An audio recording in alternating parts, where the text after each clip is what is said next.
The characteristic of this flow is that it's coming from the lower side of atrium, closer to the inferior vena cava, going up.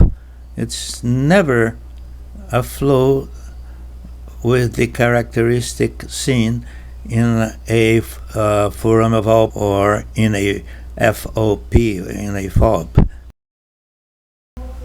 The characteristic flow of a patent foramen valve is directed almost parallel to the interatrial septum, as shown here.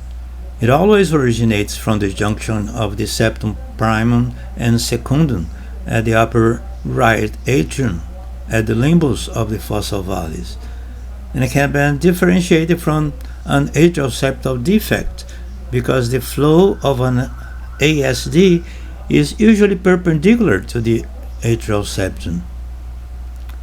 There is also an aneurysm of the atrial septum.